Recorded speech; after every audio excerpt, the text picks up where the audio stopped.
많이 덥죠. 어제도 덥더니 오늘은 더 더운 것 같아 보니까요. 무더위가 계속 개선을 부리고 있습니다. 더위로 지치고 그래서 또 여기 성전에 오는 것도 쉽지 않지만 오늘도 이렇게 하나님의 전에 나와 예배드린 여러분들의 삶의 자리 가정 가운데 더 크신 하나님의 축복과 평안이 있기를 간절히 축원합니다. 우리 소람 앞뒤 옆 인사 한번 할까요? 주님의 사랑으로 사랑합니다. 한번 인사하시죠. 주님의 사랑으로 사랑합니다. 한 번 더 인사하겠습니다. 용서하는 믿음으로 승리하세요. 인사하세요. 용서하는 믿음으로 승리하세요. 아멘. 오늘은 우리가 상처를 용서로 바꾸는 믿음이라는 주제를 가지고 말씀을 우리가 묵상하고자 합니다. 우리 사람이 살아가면서 가장 오래 남는 것은 몸의 상처보다 마음의 상처가 오래 남습니다. 칼에 베인 상처는 시간이 지나면 아물기도 하고 또 치료가 되고 회복이 되지만 우리가 사람에게 받은 많은 상처들은 몇 년이 가도 몇십 년이 가도 아니 죽을 때까지 남을 수 있습니다. 몸의 상처는 눈에 보이기 때문에 우리가 약을 바르기도 하고 또 치료하게 되고 수술하기도 하고 여러 가지 많은 것들을 통해서 얼마든 또 성형 수술도 있고 요즘은 그렇잖아요. 여러 가지 또 그런 걸로 인해서 감쪽같이 사라지게 할 수도 있습니다. 그러나 마음의 상처는 다른 사람의 눈에는 보이지가 않아요. 그래서 그 상처는 영원히 남는 거예요. 보이는 상처는 우리가 보면 알 수 있지만 보이지 않는 상처는 더 깊게 파여 있어서 그게 더 힘들고 어렵게 오래 간다는 겁니다. 겉으로는 웃고 있어도 마음은 무너져 있을 수도 있고요. 또 아무렇지 않게 일하고 있어도 속에서는 눈물을 흘리고 있을 수도 있다는 것입니다. 상처는 이와 같은 거예요. 그래서 우리는 상처는 주지도 말고 받지도 말아야 합니다. 지난 한 주간 동안 저는 또 한 주간의 삶을 살면서 저 역시 마음에 무거운 어떤 시간을 지난주에 보내기도 했습니다. 우리가 살아가다 보면 감당해야 할 일이 있고 하지 못할 일들이 있잖아요. 그런 일들로 인해서 또 무겁게 한 주간의 삶이 또 스트레스도 받기도 하고 그로 인해서 이 머리가 아프더라고요. 전 스트레스를 받으면은 우리가 갑자기 스트레스를 또 막 갑자기 밀려오면요. 뭐 서서히 밀려올 때는 우리가 그런 통증을 못 느끼는데 갑자기 스트레스를 받잖아요. 그러면요 머리가 엄청 아파요. 머리가. 여러분도 다 경험해 보셨을 거예요. 제가 지난주에 그걸 경험했어요. 스트레스가 밀려오는데 갑자기 밀려오니까요.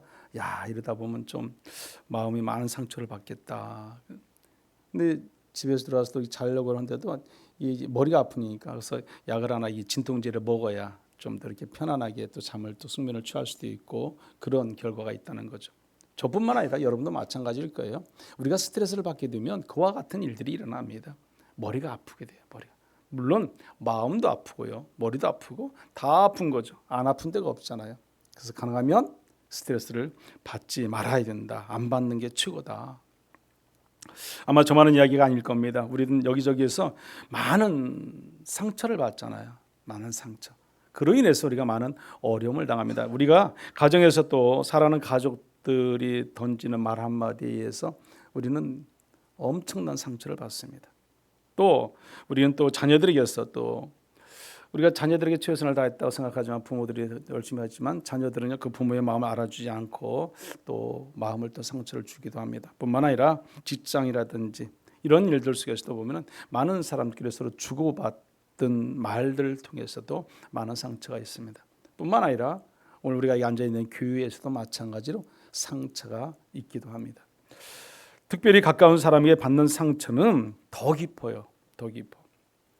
모르는 사람이 한 말은 우리가 금방 잊을 수도 있습니다. 그런데 잘 알고 있는 그리고 아주 가까운 사람 사이에서 받는 상처는 쉽게 잊혀지지가 않습니다. 아주 오래 가는 거죠. 오래 가고 깊이 파이는 거죠. 사랑하는 성도 여러분, 상처를 받았다는 사실보다 더 중요한 것이 있습니다. 상처를 어떻게 그러면 우리가 다룰 것인가? 받은 상처를 그럼 어떻게 우리가 그것을 다룰 것인가? 상처를 잘못 다루면요 원망이 됩니다. 원망이 깊어지면요 미움과 또 이르기 말할 수 없는 심지어는 저주까지도 가게 됩니다. 그런 것들도 깊어지면요 서로가 마음의 관계가 불편해지기도 합니다. 그로 인해서 결국에는 자기 영혼까지도 잘못된 병들 수도 있기 때문에 그런 상처는 가지고 있으면 안 되는 거죠. 상처를 하나님께 맡기면 그러나 그 상처가 우리에게는 뭐가 되냐면 믿음을 가진 성도는 기도가 돼요. 기도요. 그렇잖아요. 내 상처가 깊을수록 기도도 더 깊어져요. 기도도. 은혜죠. 상처를 믿음으로 다루면 그래서 결국에는 기도하는 사람들에게는 뭐가 다가와요? 용서가 있어요. 용서. 그게 믿음이에요. 기도를 통해서 용서까지 가게 되는 거죠. 상처 속에서 하나님을 만나며 이전보다 더 깊은 성숙한 그래서 믿음을 가질 수 있는 우리에게 신앙이 생기게 됩니다. 오늘 본문의 바울도 사람에게 깊은 상처를 받은 내용이 오늘 본문의 말씀 우리가 읽었던 말씀입니다. 그는 지금 로마의 감옥에 갇혔어요. 이제 그는 이제 고난 가운데 죽음도 얼마 남지 않은 가까워지는 점점 이제 힘들어지는 그런 상황 가운데 있습니다. 평생 복음을 위해 살았던 바울 이제 마지막이 어쩌면 비참한 현실로 돌아올 수도 있잖아요. 그런 상황. 그러면 어느 누군가가 바울과 가까이 지냈던 사람이라면 바울 또한 당시에도 그럴 거예요. 그런 사람들이 내가 지금 힘들고 어렵고 이제 조금 있으면 내가 죽을 수도 있는데 그런 생각이 든다면 가까이 있는 동료나 뭐 동역자나 이런 사람들이 어때요? 더 가까이 있기를 원하는 게 우리 사람들의 심리잖아요. 바울도 그랬을 것 같아요. 우리도 그렇잖아요. 우리도 내가 어려움 당할 때 누군가가 옆에 있어주면 그냥 옆에 있어 주는 것만 해도 위로가 되거든요. 말을 들어주면 더 위로가 되고 또 힘이 되어주면 더 위로가 되고 그렇잖아요. 마찬가지로 바울도 그랬을 거예요. 그런데 믿었던 사람들이 떠나고 그를 또 해를 당하게 하기도 하고 아무도 그의 곁에 있지 않는 것이 오늘 우리가 읽은 본문의 말씀의 내용입니다. 그런데 놀랍게도 바울은요. 그런 상황 속에서도요. 그들을 원망하지 않았어요. 그들을 미워하지 않았어요. 증오하지 않았습니다. 하나님께 다 맡기고 내려놓고 소망 가운데 살았던 자가 오늘 본문의 바울입니다. 상처를 용서로 바꾸었어요. 사람에 대한 실망을 하나님에 대한 소망으로 바꾸었어요. 오늘 말씀을 통해서 우리는 상처를 용서로 바꾸는 그런 믿음을 배울 수 있는 은혜의 시간 되기를 간절히 소망합니다. 그렇습니다. 우리의 말 한마디가 타인에게는 엄청난 상처가 될 수 있습니다. 무심코 던진 말 한마디가 상대에게는 이루 말할 수 있는 큰 상처가 될 수 있어요. 우리는 어떤 상황이든 그래서 결코 상처를 주어서도 안 되고요. 받아서도 안 돼요. 받지 말아야 돼요. 스트레스를 받으면요. 우리 몸이 마음이 무너집니다. 그러면 여러분 상처를 누구로부터 받을까요? 누구로부터? 한 기관에서 이런 조사한 그런 결과가 있어요. 그 내용이 뭐냐면 자녀들이 상처를 누구를 통하여 받는가? 그러니까 상처를 누구를 통해서 받을까? 사람들이 상처를 통해서. 그러면 여러분들은 사람들이 누구로부터 상처를 가장 많이 받는다고 생각하십니까? 누구로부터? 모든 자녀들이 상처를 받는데 누구로부터 상처를 받을까? 누굴까요? 부모예요, 부모. 네. 우리 자녀들이 믿음의 자녀들이든 믿음이 없는 자녀들, 세상의 자녀도 마찬가지고 상처를 자라면서 가장 많이 받는 게 부모라니까요, 부모로부터. 근데 거기 조사한 결과 통계가 보니까 이렇게 나와 있어요. 아버지에게서 40.7% 아버지에게서 아버지가 많이 상처를 줘요. 누구를요? 자녀들을. 저도 참 부끄럽고요. 저도 마음 아프고요. 저도 많이 상처를 주었던 기억들이 있습니다. 어머니에게서는 32.1%. 어머니가 한 9% 정도, 좀 8% 정도 작아요. 어머니는 안 주는 게 아니에요. 어머니도 주는 거죠. 아빠도 주고 엄마도 주고 자녀들에게 상처를 이렇게 준다는 거예요. 어마어마한 거죠. 그럼 벌써 이게 74%가 되잖아요. 다 주는 거죠. 지금 누구로부터 상처를 주로 받는다? 부모로부터. 우리가 한번 심각하게 한번 생각해 볼 수 있어야 됩니다. 상처받는 내용이 뭐 같아요? 뭘로 상처받을 것 같아요? 말이죠. 함부로 말하는 말, 함부로 던지는 말, 쉽게 막 던져버리는 말. 부모는 내 자식이니까 그냥 그래 막 함부로 던져. 근데 자녀들은 그게 큰 상처가 되는 거죠. 말은 못해요. 그냥 쌓여지는 거예요. 그럼 그 상처가 결국 어디로 갈까? 자녀에게 받은 상처가 또 자녀에게 가는 거죠. 후손에게 가는 거죠. 그 후대에게 또 갑니다. 연결됩니다. 여러분 무시하는 말을 할 때 상처를 입게 돼요. 아무리 가까운 사이라도 우리는 그들의 어떤 뭐 자녀든 아니든 친구든 가족이든 자존심을 지켜줘야 돼요. 여러분 건들면 안 됩니다. 그러면 여러분 중요한 것은 마음의 상처는 주로 가까운 사람에서 받는다는 것인데 성경에도 보면 이런 말들이 있어요. 야곱도 보면 가장 상처를 준 사람들이 누구였어요? 그 형 에서예요. 또 라반 삼촌이죠. 그렇잖아요. 라반의 집에서 20년 동안 큰 상처를 받고 지냈어요. 누가요? 이 야곱이라는 인물이요. 얼마나 어렵고 힘들었겠습니까? 요셉 또한 마찬가지입니다. 가장 큰 상처를 준 사람들이 누구죠? 요셉에게 형들이잖아요. 형제들. 그들이요 요셉을 팔잖아요. 그래서 종으로 끌려갑니다. 결국은 무슨 죽이고자 하는 마음도 있었고요. 그래서 팔아서 종으로 끌려가고 감옥에 갇히기도 하고 그런 생활을 몇 년 했어요? 13년을 했어요. 13년. 기가 막힌 거죠. 여러분 13년 동안 남의 종을 생활하고 교도소에 갇혀서 모함받아서 지낸다고 한번 생각해 보세요. 기가 막힐 일들이죠. 뿐만 아니라 요셉은요 6년 동안 7년 동안 흉년을 맞아. 7년의 흉년이 있었어요. 7년 흉년. 또 그 뒤에 2년 후에는 7년 흉년이 있고 2년 후에는요 형제들이 누굴 찾아와요? 요셉을 찾아옵니다. 그럼 그 도합하면 몇 년? 22년이에요. 22년 동안요 어떻게 보면 요셉은 형들로 하여금 어려움을 당했습니다. 상처죠.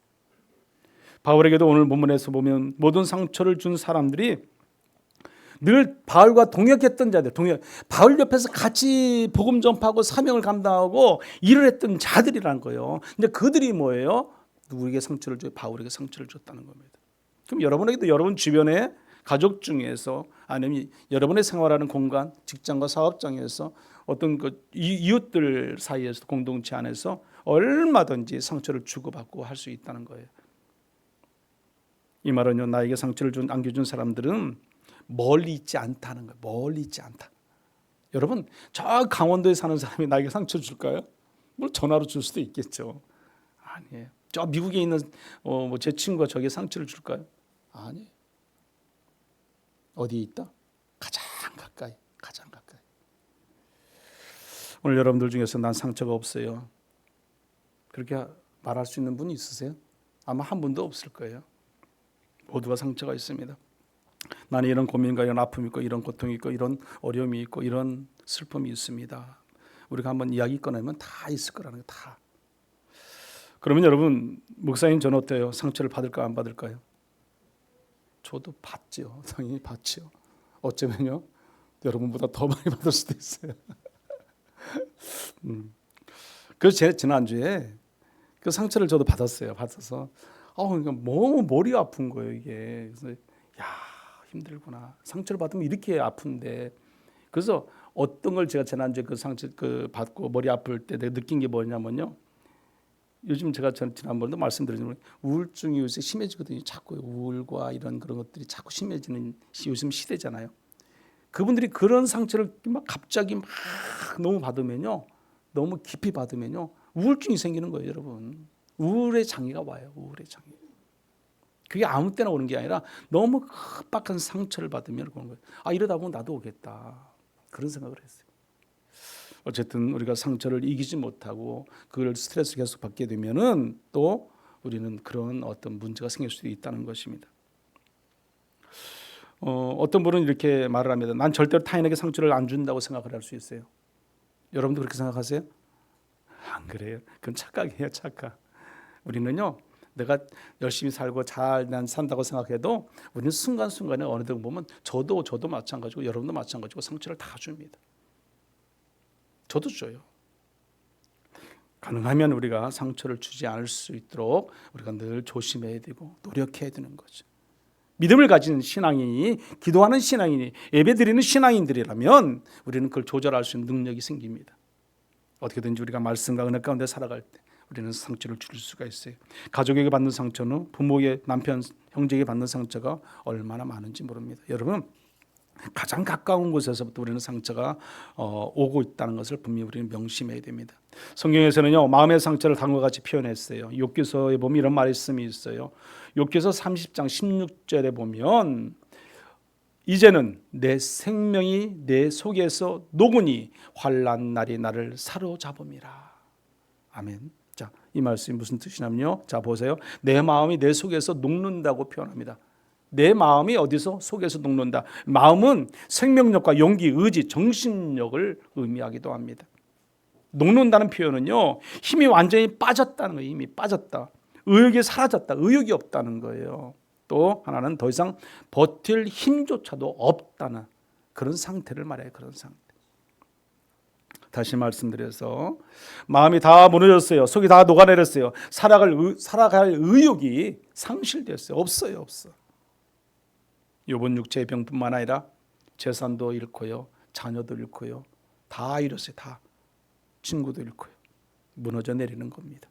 그리고 환난 날이 나를 잡음이라 이렇게 표현합니다.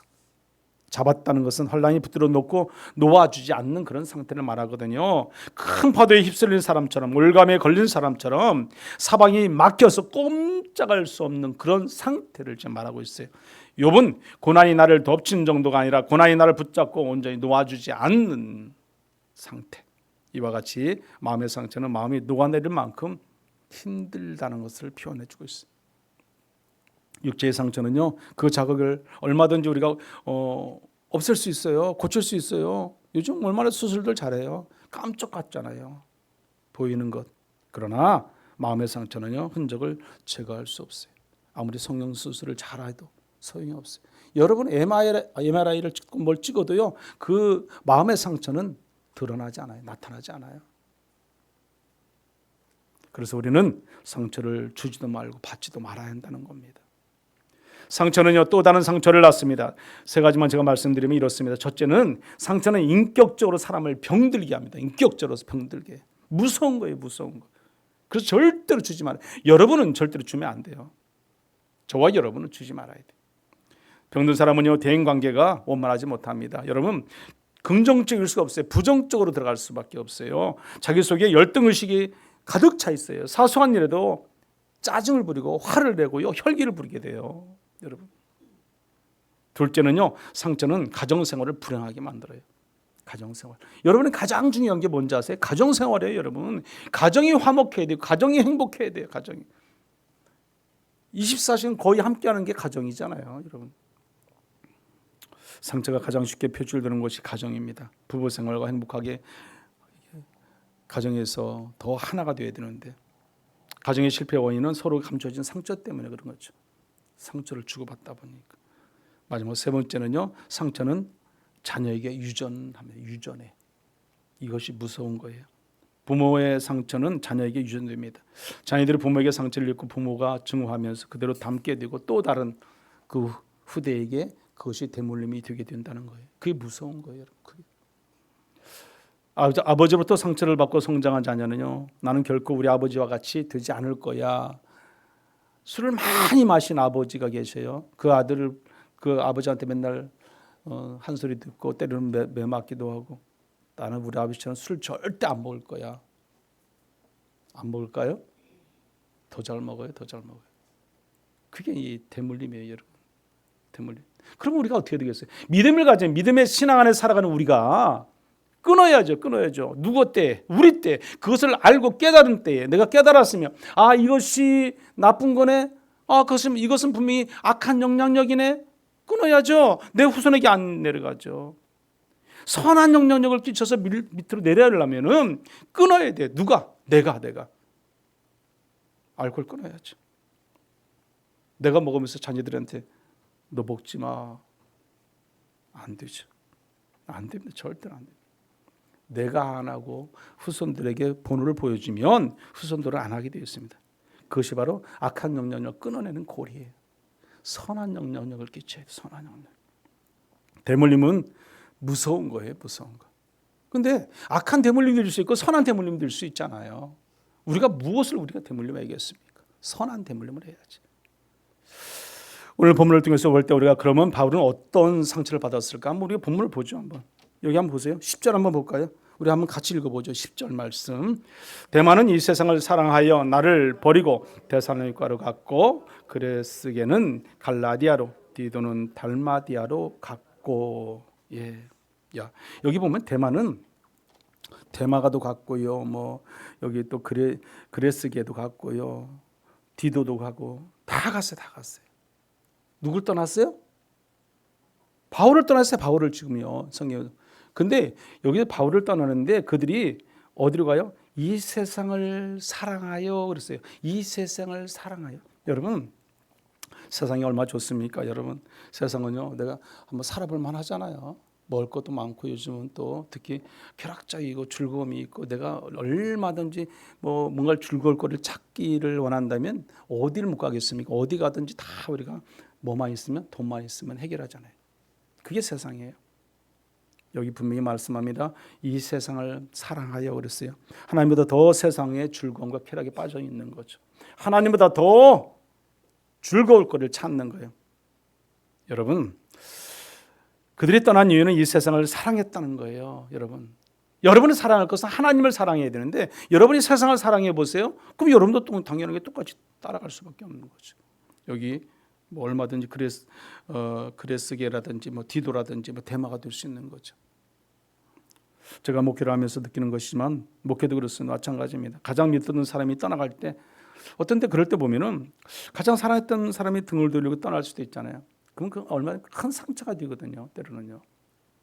우리는 하나님을 따라야 돼요. 여기 오늘 지금 바울을 떠난 자들, 그들로 인해서 바울은 너무너무 상실감이 컸던 거죠. 마음이 아팠던 거죠.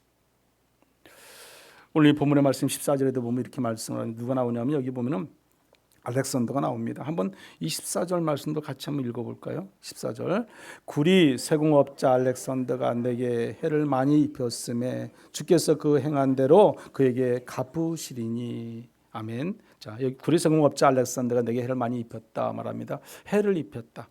특히 알렉산더는 본래 원래 금세공업자예요. 금을 이렇게 세공하는 업자라는 거죠. 그런데 예수를 믿고 교인이 되어서 열심히 섬기다가 자꾸 교회에 해를 끼치는 거예요. 바울을 힘들게 하는 거예요. 못된 생각들을 하는 거죠. 그러니까 교회에서요, 거기 당시 교회에서 제명됐어요. 쫓겨난 거죠. 그러던 알렉산더가 고난을 당했던 것을 그런 자에게 누가 사도 바울이 해를 당했다, 고난을 받았다. 그래요. 얼마나 힘들었으면요. 여기 보세요. 15절에 보면 이렇게 말합니다. 너도 그를 주의하라. 그가 우리 말을 심히 대적하였느니라. 아멘. 자, 너도 그를 뭐해라? 주의하라. 지금 누구에게 한 말 같아요? 디모데요. 영적 아들 디모데에게. 다른 사람은 다 떠나도요. 디모데는 안 떠나죠. 누구를요? 바울을 떠날 수가 없는 거죠. 믿음의 사람 디모데죠. 디모데에게 얼마나 사도 바울이 고난을 받았으면 너도 뭐예요? 그를 주의하라. 알렉산더를 말하는 겁니다. 그래서 아마도 복음을 전하는 과정에서 알렉산더가 직접적인로 방해를 많이 했을 거라고 생각을 합니다. 여기 자세히 기록 안 되어 있지만 그래서 바울은 알렉산더로부터 깊은 마음의 상처를 많이 받았다는 현실이죠. 바울은 상처가 많은 사람이었습니다. 말씀을 준비하면서 바울은 조금은 내가 이해하게 되더라고요. 이 바울의 마음을 이해하게 되더라는 거죠. 바울은 복음 전하다가 세상 사람들의 상처를 받은 것이 아니었어요. 어떻게 보면 함께 사역같이 하던 사람들이 떠남으로써 아픔을 주고 고통을 주고 힘들게 하고 해를 줌으로 인해서 어려움을 당했던 상처를 받았던 자가 누구다? 사도 바울이라는 거죠. 믿었던 사람에게 버림받고 해를 당하고 홀로 남겨지는 그 아픔 여러분 겪어보셨을 겁니다. 아프죠. 목회를 하다 보니 저 역시 상처가 없을 수는 없습니다. 성도들을 사랑하기에 기쁨도 크지만 사랑하는 만큼 아픔도 우리가 더 어떻게 해요? 깊어질 수도 있어요. 더 깊어질 수. 내가 사랑하니까. 내가 사랑하는 사람이 떠나보세요. 더 아프다니까 여러분. 덜 사랑하면 그래도 괜찮은데 더 사랑하고 저분은 제 입장에서 볼 때 저분은 내가 정말 사랑하고 더 기도해주고 그런 분이 딱 떠나보세요. 그러면요 더 아파요. 더 상처가 깊어요. 오늘 하나님께서 우리 각자 상처도 용서와 은혜로 바꾸어 주시기를 간절히 소망합니다. 바울은요 갈라디아서 6장 17절에 이렇게 말을 합니다. 이후로는 누구든지 나를 괴롭게 하지 말라. 내가 내 몸에 예수의 흔적을 지니고 있노라. 아멘. 예수의 흔적을 지니고 있다. 예수의 복음을 전하는 사명자로 살아가다 보니까 여기저기 찢기고 여기저기 상처난 것이 한두 군데가 아니라는 거예요, 여러분. 그러나 그것이 보입니까? 안 보이죠. 그 마음의 상처는 이루 말할 수 없는, 그 흔적이라는 상처를 입었다가 아물었지만 계속 남아있는 그 상처는 계속 지속되는 거죠. 계속. 예수님의 흔적이란 예수님을 위해서 복음을 전하다가 받았던 육체적인 고통의 흔적을 말하기도 합니다. 여러분, 예수님도 가룟 유다에게 받은 상처가 있어요. 제자잖아요. 제자요. 정말 돈꾀를 깨어찰 정도로 그런 제자였지만 그가 어떻게 보면 예수님의 마음을 얼마나 아프게 했습니까? 그래서 주님은 이렇게 말합니다. 그 상처가 너무 커서, 유다로부터 받은 상처가 너무 커서 이렇게 말씀하는 거예요. 차라리 나지 않았다면 더 좋았을 것을 성경은 그렇게 말합니다. 누구에게요? 유다에게요. 여러분. 차라리 내 곁에 없었으면 더 좋았을 것을, 그 말씀이죠. 오늘날 우리가 받는 상처는 먼 곳에 있지 않습니다. 아주 가까이 있습니다. 아주 가까이. 여러분이 한번 생각해 보시기 바랍니다. 누가 나에게 상처를 주는지. 우리는 남을 억울하게 만들거나 남의 눈에서 눈물을 흘리게 해서는 절대로 안 됩니다. 믿음을 가진 성도는, 하나님을 믿는 구원받은 백성은 타인에게 상처를 주면 안 된다는 거예요. 지금 혹시 나 때문에 단식하는 사람이 있다면 가슴을 치면서라도 우리는 회개해야 돼요. 회개.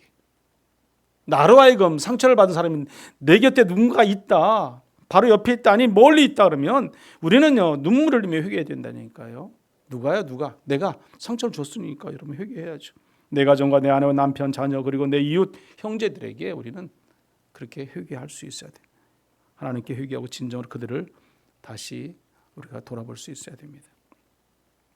그런데 문제는요, 먼저 내 상처를 우리가 치유받아야 됐어요. 그런 상황이라면, 그 정도의 상처라면 내가 먼저 치유받아야 돼요. 여러분, 먼저 우리는 나 자신의 상처를 치유받아야 된다는 겁니다. 내가 병들고서 누구의 병을 고쳐준다는 것은 그건 좀 그렇잖아요. 아픈 사람이 누구 아픔을 돌아볼 수 있겠습니까? 가정에서 상처를 받은 사람들은 가정을 멀리할 수밖에 없어요. 여러분, 교회에서 상처를 받았다 그러면 교회도 당연히 성도가 멀리할 수밖에 없습니다. 그러나 안 보면 될 것 같지만 우리가 안 본다고 또 뭐가 어떤 받은 상처가 해결되는 건 아니잖아요. 안 보면 되지 뭐. 그러면 어떻게 치료를 해야 합니까? 치료할 수 있는 방법이 뭘까요? 첫째는 주님께 맡겨야 돼요. 두 가지만 말씀드리고, 첫째는 주님께 맡기는 겁니다. 여기 14절 한번 보세요. 후미에 보면은 이렇게 말씀합니다. 주께서 그 행한 대로 그에게 갚으시리. 주께서 갚으신다. 주께서. 여러분, 그 처리를 어떻게 하라는 거예요? 주님께 맡기라는 거예요. 내가 해결하려고 하지 마세요. 내가 상처받았다고 내가 똑같은 방법으로 똑같이 뭔가를 복수하고자 하는 그 마음을 가지지 말라는 거예요. 누가 해결해요? 주님께서. 맡기세요, 여러분. 맡기세요. 그리하면 주님께서 해결하십니다. 구원의 하나님만 찾으면 돼요. 구원의 하나님. 여러분이 18절 보세요. 한번 같이 읽어봅니다. 18절 말씀. 주께서 나를 모든 악한 일에서 건져내시고 또 그의 천국에 들어가도록 구원하시리니 그에게 영광이 세세 무궁토록 있을지어다. 아멘. 우리는 우리를 구원하신 그 하나님만 바라보고 의지하고 찾으면 돼요. 찾으면. 그러면 해결됩니다. 저희 집에도 두 아들이 있잖아요. 여러분에게도 다 아들, 딸들이 있잖아요. 자녀들이 있잖아요. 그 자녀들이 학교 갔다 오면 어릴 때 학교 갔다 오면 집에 막 가방 딱 놓고 집에 들어오자마자 가장 먼저 찾는 게 누굴까요? 엄마예요, 엄마. 아빠 안 찾아요. 엄마.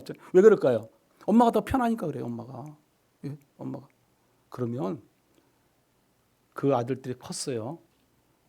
청년이 되고 결혼했어요. 집에 딱 들어와서 누굴 찾아요? 누구? 엄마예요, 엄마. 그대로. 그래도 엄마 찾아요. 그 시야에 딱 집에 들어오면 딱 한번 돌아보면 엄마가 있어야 돼요. 학생 때나 커서나 똑같아요. 자녀는 똑같아요, 여러분.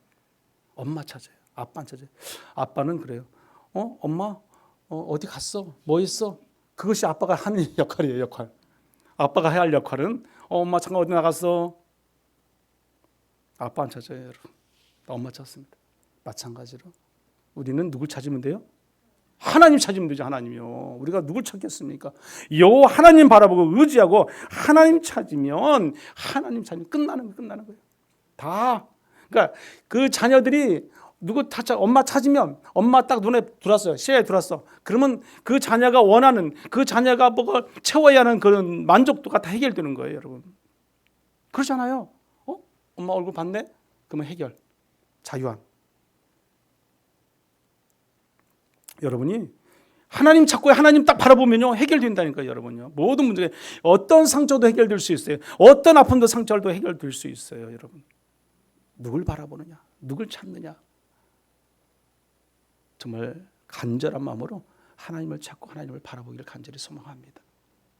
우리 믿음을 가진 성도는 우리가 하나님밖에 없어요. 하나님. 누굴 바라보겠어요, 여러분. 절대로 그리고 상처를 주면 안 돼. 둘째는요, 용서해야 용서.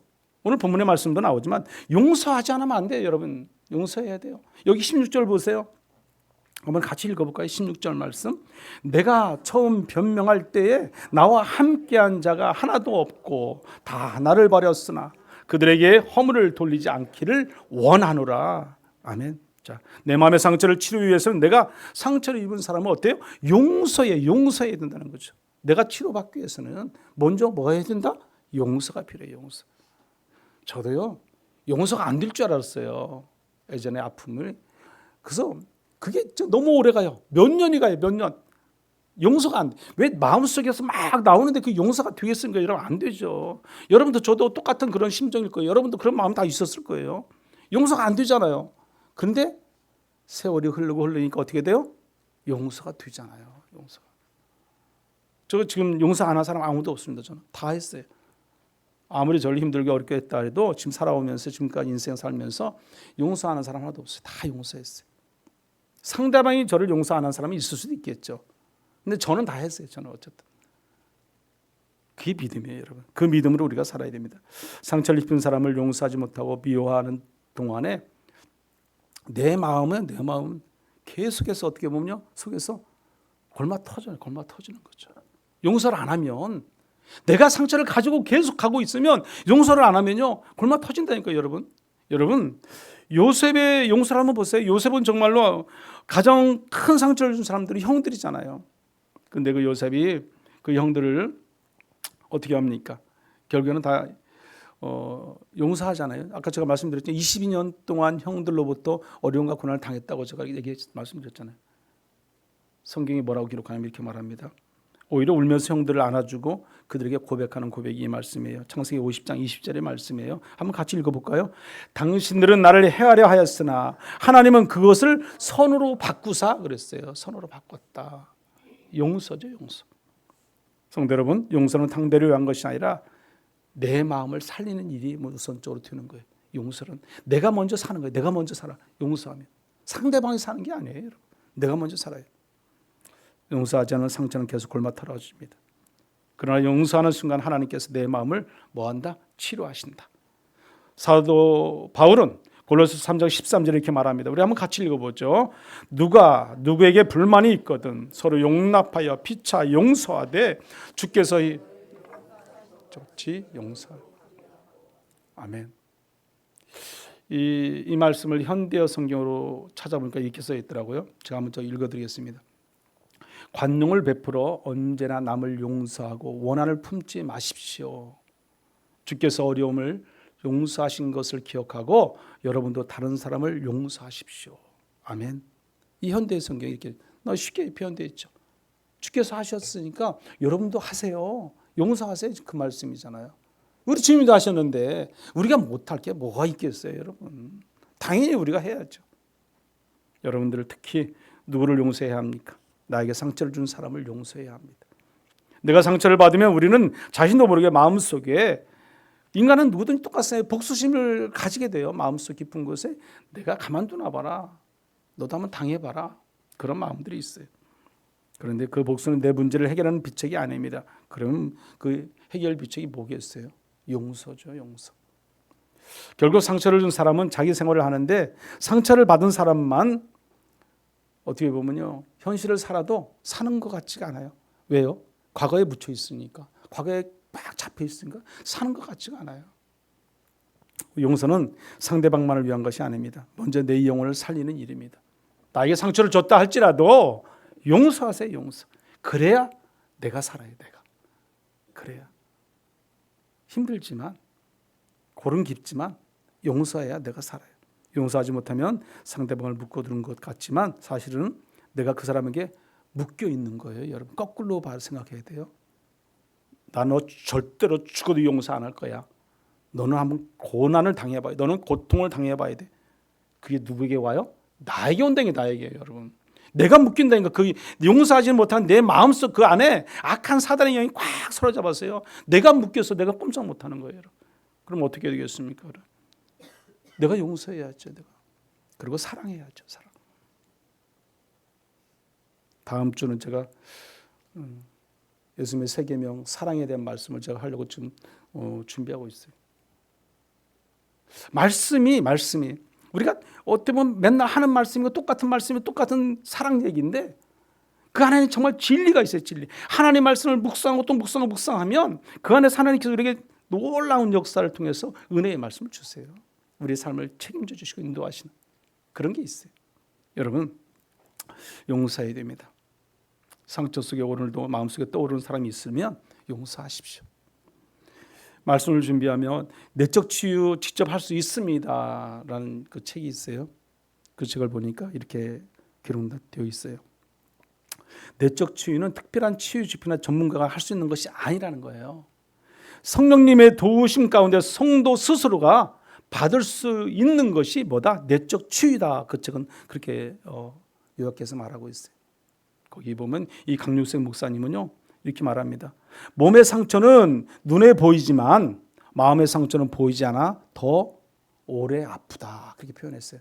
이 말이 참 이쁘더라고요. 이게 몸의 상처는 눈에 보이잖아요. 근데 마음의 상처는 보이지 않아서 어떻다? 더 아프다. 더 아프다는 거예요. 보여서 아픈 게 아니라 안 보여서 더 아프다. 몸의 상처나면 다 보여 치료하게 되고요. 그러나 마음의 상처는 안 보이니까 치료가 쉽지 않은 거죠. 쉽지가 않은 거예요. 그러나 상처를 붙들면 영혼이 묶이지만 하나님께 맡기면 치유와 자유를 어떻게 해야 된다? 경험하게 된다. 그래서 사람은 상처를 숨길 것이 아니라 우리는 다 가지고 하나님께 가져가야 돼요. 내려놔야 돼요. 찾아가야 돼요. 그래야 우리가 치료를 받습니다. 내가 나에게 상처를 입힌 원수를 용서하는 것은요. 그를 미워하는 나의 마음의 상처를 치유하기 위해서예요. 내 마음을 치유하기 위해서. 결국은 나의 회복과 치유가 거기서부터 시작됩니다. 거기서부터. 용서할 때부터. 결론적으로 사랑하는 성도 여러분, 우리에게 상처가 없는 것은 믿음이 아니에요. 내가 상처가 없으니까 나는 믿음이 좋은 사람이야. 여러분 그건 착각이에요. 여러분. 상처를 받았지만 그 상처에 붙들리지 않는 것이 믿음이에요. 믿음. 용서하는 것이 믿음이에요. 믿음. 바울은 사람들에게 버림받았고 해를 입었고 가장 외로운 순간에 아무도 바울의 곁에는 있지 않았어요. 남지 않았습니다. 그러나 바울은 사람을 원망하며 인생을 마치지 않았어요. 그는 말했습니다. 주께서 내 곁에 서서 나에게 힘을 주심은 그랬어요. 그리고 자신을 버린 사람들을 향해서 그들에게 허물을 돌리지 않기를 간절히 원했어요. 그게 누구예요? 사도 바울입니다. 그들에게 허물을 돌리지 않기를 원하노라. 16절 후미에 말씀을 합니다. 상처보다 더 크신 주님을 그는 만났기 때문에 그렇습니다. 우리 또한 저와 여러분도 마찬가지로 우리가 하나님을 만나면 사도 바울과 동일하게 그런 신앙 고백이 있을 줄 믿습니다. 상처를 붙들면 과거에 갇히지만 주님을 붙들면 우리는 다시 회복될 수 있어요. 다시 살아날 수 있어요. 우리가 미움을 붙들면 영혼이 병들지만 용서를 선택하면 우리 치유가 다시 회복되는 역사가 있게 될 줄 믿습니다. 상처를 용서로 바꾸시는 하나님의 은혜가 오늘 저와 여러분 가운데 있기를 간절히 축원합니다. 우리 시간 같이 한번 기도하겠습니다. 내 마음의 상처가 치유되게 해달라고 기도하십시오. 상처를 주는 사람을 용서할 수 있게 해달라고 기도하십시오. 상처를 주는 사람이 아니라 치유하는 사람이 되게 해달라고 이 시간 간절한 마음으로 우리 기도하겠습니다. 주여 한번 외쳐 기도합니다. 주여 거룩하신 하나님, 은혜의 하나님, 우리는 날마다 상처를 주고 받고 살을 때가 얼마나 많습니까? 저희들의 부족함과 어리석음을 통해서 수없이 많은 사람들에게 상처를 주는 우리의 몸과 마음과 영혼을 하나님 불쌍히 여겨 주시옵소서. 내가 상처를 주었던 사람들을 다시 한번 돌아보게 하시고 내가 먼저 용서하게 해주시고 내가 상처를 받았다 할지라도 그를 용서할 수 있는 마음을 허락하여 주시옵소서.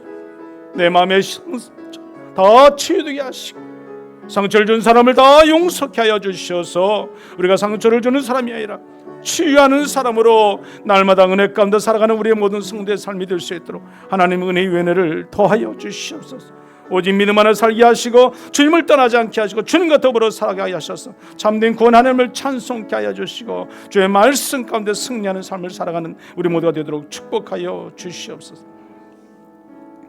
사랑과 은혜가 풍성하신 하나님 아버지, 오늘 말씀을 통해서 우리의 마음속에 숨겨두었던 상처를 다시 한번 돌아볼 수 있도록 은혜 주시니 참으로 감사를 드립니다. 사람에게 받았던 상처를 붙들고 원망하며 미워했던 우리의 지난 과거를 하나님 용서하여 주시옵소서. 우리에게 상처 준 자들을 하나님 용서하게 하여 주시옵소서. 내 마음이 먼저 치유와 회복의 은혜를 누리게 하셔서 상처를 주는 자도 아니고 받는 자도 아닌 주지도 받지도 않는 우리가 되게 도와 주시옵소서. 하나님의 말씀 가운데 살고 늘 우리는 하나님께 찾아갈 수 있게 해주셔서 우리 하나님께 모든 걸 다 내려놓고 살아가는 믿음의 거룩한 성도의 삶이 되도록 축복하여 주시옵소서. 예수님의 이름으로 기도드립니다. 아멘.